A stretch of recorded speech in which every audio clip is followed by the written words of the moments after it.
भाजप आमदार सुरेश धस यांनी घेतली महादेव मुंडेंच्या कुटुंबियांची भेट। महादेव मुंडेंच्या पत्नी धस यांनी दिली हत्येची माहिती।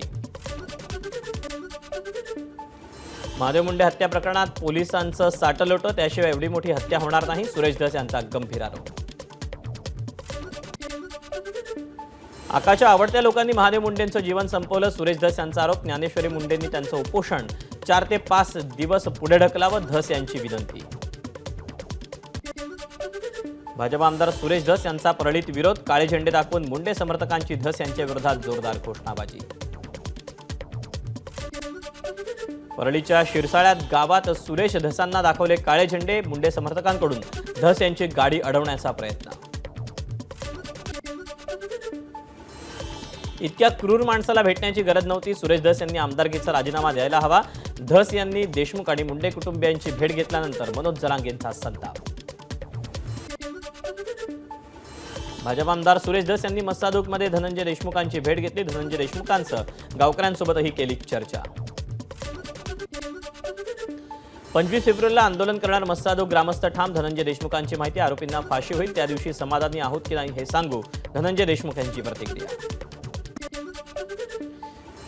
उद्याच मुख्यमंत्री फडणवीसांची भेट घेऊन मस्सादूकच्या ग्रामस्थांच्या मागण्या त्यांना सांगणार, सुरेश धस यांचं आश्वासन। मुख्यमंत्र्यांनी जर मागण्यांना सकारात्मकता दाखवली तर उपोषणाला बसू नका, धस यांचं आवाहन।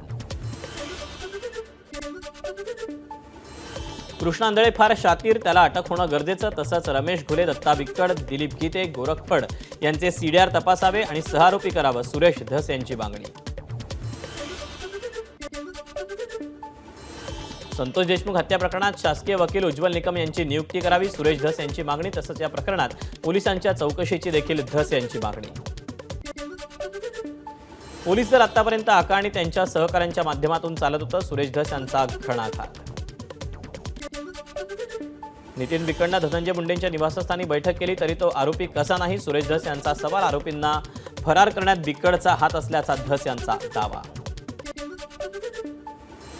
सुरेश धस यांची पोलीस निरीक्षक वैभव पाटील यांच्यासोबत चर्चा, संतोष देशमुख हत्या प्रकरणाच्या तपासासंदर्भात घेतली माहिती। अॅट्रॉसिटी गुन्हा वेळेत दाखल झाला असता तर संतोष देशमुखांची हत्या झाली नसती, सर्व आरोपी पोलिसांचे मित्रच, धनंजय देशमुखांचा आरोप। कृष्ण आंधळे राष्ट्रवादीच्या कार्यालयात बसायच्या, धनंजय देशमुखांचा आरोप। आरोपी निर्दोष सुटण्यासाठी पोलिसांची मदत दिसते, आरोपींना वाचवण्यासाठी सर्व टीम एकत्र, धनंजय देशमुख यांचा पोलीस यंत्रणेवर घणाघात। नाशिक शहरात धार्मिक स्थळ हे हटवण्यावरून तणाव, पोलिसांना सहकार्य न करणाऱ्यांची धरपकड। नाशिकमध्ये भाजप आमदार देवयानी फरांदेंचा रस्त्यावर ठिय्या, अनधिकृत धार्मिक स्थळ पूर्णपणे हटवण्याची मागणी। नाशिक शहरातील तणावानंतर पोलीस आयुक्त कार्यालयात महत्त्वपूर्ण बैठक संपन्न, सकल हिंदू समाजाकडून सुरू करण्यात आलेलं आंदोलन 7 दिवसांसाठी स्थगित। नाशिकच्या काठेगल्ली परिसरात अनधिकृत धार्मिक स्थळ उभारण्यात आल्याचा आरोप, संपूर्ण अनधिकृत बांधकामावर कारवाई न झाल्यास धार्मिक स्थळाच्या ठिकाणी हनुमानाच्या मूर्तीची प्राणप्रतिष्ठा करणार, स्थानिक नागरिकांचा इशारा। नाशिक शहरातील अतिक्रमणाच्या ठिकाणी मुस्लिम धर्मगुरूंकडून पाहणी, शांतता राखण्याचं मुस्लिम धर्मगुरूंचं आवाहन।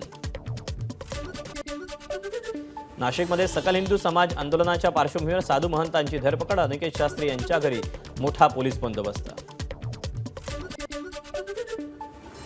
महंत सुधीरदास पुजारी यांच्यासह काही कार्यकर्त्यांना पोलिसांनी घेतलं ताब्यात, नाशिकच्या काठेगल्लीतून ताब्यात घेण्यात आलं।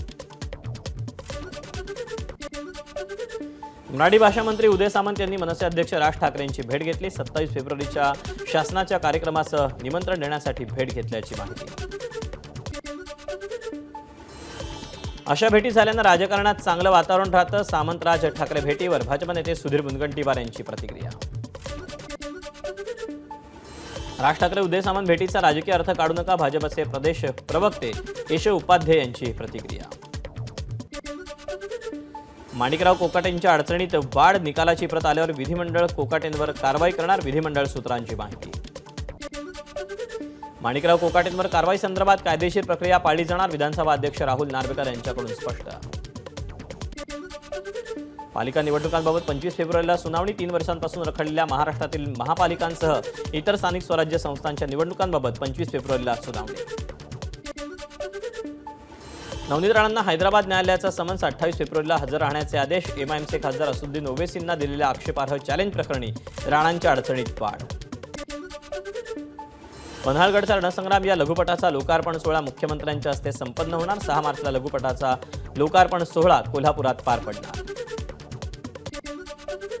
एप्रिलपासून समृद्धीवर वेगवान प्रवास. इगतपुरी आमणे मार्ग लवकरच सेवेत. समृद्धी महामार्गावरील नागपूर मुंबई थेट प्रवास केवळ 8 तासात. वाहतूक कोंडी आणि अनधिकृत पार्किंगची आता करता येणार व्हॉट्सअॅपच्या माध्यमातून तक्रार. नागपूर वाहतूक पोलिसांचा ट्रॅफिक मित्र अंतर्गत उपक्रम.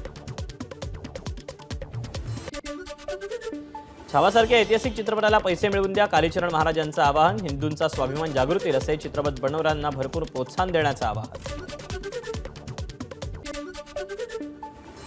पुण्यभूषण सर्वोत्तम दिवाळी अंकाचा पुरस्कार यंदा ऋतुरंग या दिवाळी अंकाला जाहीर. पुण्यभूषण फाउंडेशन आणि महाराष्ट्र साहित्य परिषद यांच्यातर्फे घेण्यात आलेल्या दिवाळी अंक स्पर्धेचा निकाल जाहीर. वर्ध्याच्या देवळी पुलगाव मतदारसंघात 5,919 घरकुल मंजूर. स्थानिक भाजप आमदार राजेश बकाणे यांच्या पाठपुराव्याला यश. एबीपी माझा, उघडा डोळे बघा नीट.